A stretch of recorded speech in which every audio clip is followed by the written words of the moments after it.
એક પ્રસંગ પ્રેમ અવધૂતજીનો મારે કહેવો છે. લિંચ બાપજીને લઈ આવવા માટે થઈ અને પ્રેમ અવધૂતજી બહુ પ્રયત્ન કરે છે.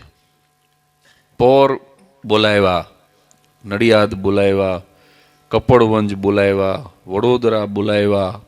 કપડવંજ ઓલો જે મેં પ્રસંગ કીધો ને ચ્યવનપ્રાસનો, એ આપ લીંચ પધારો બાપજી, લીંચ પધારો. એક જ રટણ કર્યા કરે પ્રેમ અવધૂતજીને, બાપજી ટાળ્યા કરે. પછી સાબરમતી આવો એમ કીધું, સાબરમતી બોલાવ્યા. ત્યાંથી બાપજીને એરપોર્ટ મૂકવા ગયા. જયપુર ગયા, 71મી રંગ જયંતિ ઉજવી.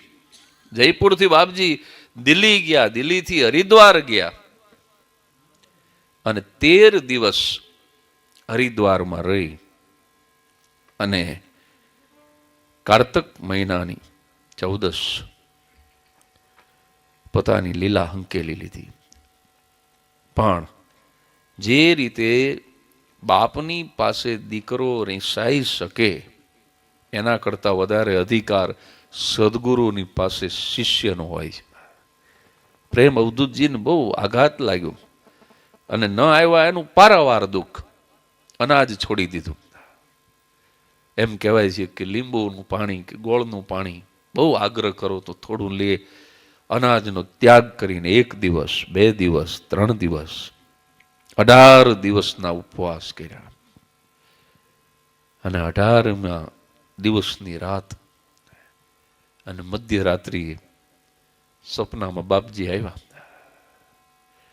એટલું જ નહીં, પણ એમ કીધું કે અહીંયા લીંચ આવી અને સ્થૂળ રીતે દેહને ત્યાગવાનું ન હોય, મારો આત્મા હંમેશા તમારી સાથે જ.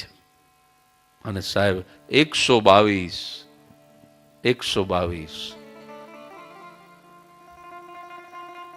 2 વખત બોલી અને હજી આમ અદૃશ્ય થવા જાય સ્વપ્નાની સૃષ્ટિમાંથી અને પ્રેમ અવધૂતજીની આંખ ખુલી ગઈ. રાત્રે 2:30 વાગે પથારીમાં બેઠા થયા. 122 એટલે શું? પછી વિચાર આવ્યો કે શ્રી ગુરુ લીલામૃત છે, એના 122મા અધ્યાયનો 122મો શ્લોક વાંચવા દે. અને 122મા અધ્યાયનો 122મો શ્લોક, કારણ કે જગત દ્રષ્ટિથી ત્યાગે સિદ્ધ શરીર. આ જગતની દ્રષ્ટિએ આ શરીર છોડી દીધું છે. ભલા માણસ, કેમ આટલું બધું દુઃખ થાય છે તને? કારણ કે જગત દ્રષ્ટિથી ત્યાગે સિદ્ધ શરીર અને તોય સર્વાંતર વિશે રહે નિત્ય એ ધીર.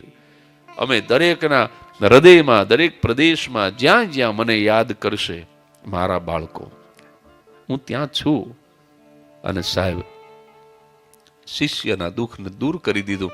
પણ આ ભૂમિકા સુધી જ્યારે શિષ્ય પહોંચે ત્યારે એને માનવું જોઈએ કે હવે આ ગયા મુકામ અસલી.